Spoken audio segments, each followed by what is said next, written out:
Myanmar security forces dramatically escalated their crackdown on protests against last month's coup, killing at least 38 protesters. UN Special Envoy Christine Schraner Burgener says that is the highest daily death toll since the February 1st takeover, exceeding the 18 that the UN Human Rights Office said were killed on Sunday. Today it was the bloodiest day since the coup happened on the 1st of February. We had only today, 38 people died. We have now more than over 50 people died since the coup started. The military has justified the coup, saying that its complaints of voter fraud in the November 8th elections were ignored. U.S. Secretary of State Antony Blinken declared Wednesday that the relationship between the United States and China is the world's biggest geopolitical test of the century. In his first major foreign policy speech, Blinken said the new Biden administration would manage ties with China from a position of strength. China is the only country with the economic, diplomatic, military, and technological power to seriously challenge the stable and open international system. Blinken said the Biden administration's other major foreign policy objectives include working to contain the global coronavirus pandemic, building a more inclusive global economy, and addressing the global threat against democracy that has been fueled by the pandemic.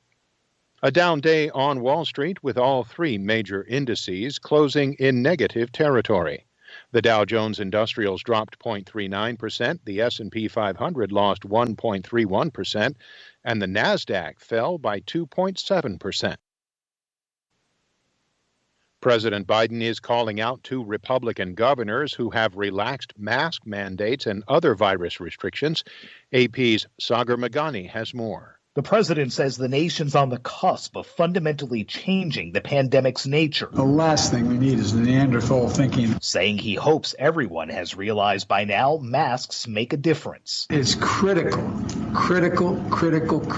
And it's a big mistake to end mask mandates after being asked about Texas's Greg Abbott and Tate Reeves in Mississippi doing just that. Reeves replied with a tweet that Mississippians don't need handlers, adding, "I guess I just think we should trust Americans, not insult them." Sagar Meghani, Washington.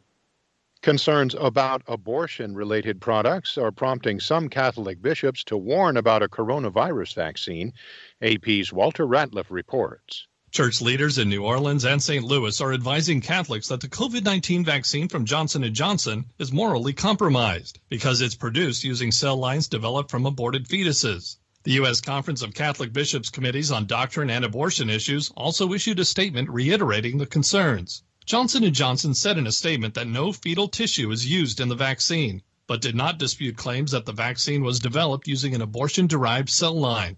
Archdiocese statements in each city say Catholics should instead choose coronavirus vaccines made by Moderna or Pfizer, if they're available. I'm Walter Ratliff.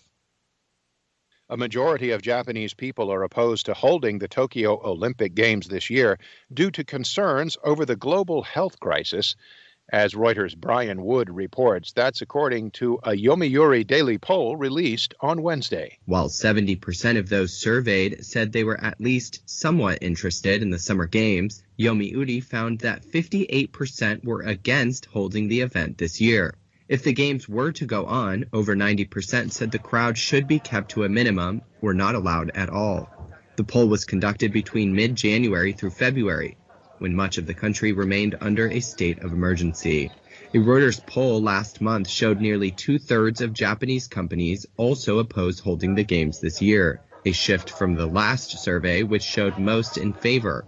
As for now, Greater Tokyo remains in a state of emergency, with restrictions on gathering, business hours, and foreign travel into the country. That's Reuters' Brian Wood. Pope Francis is pushing ahead with the first papal trip to Iraq, hoping to encourage the country's dwindling number of Christians who were violently persecuted during the Islamic State's insurgency, while also seeking to boost ties with the Shiite Muslim world.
Hi, thank you for watching. I hope the videos are useful for you. Please subscribe to my channel using the button below.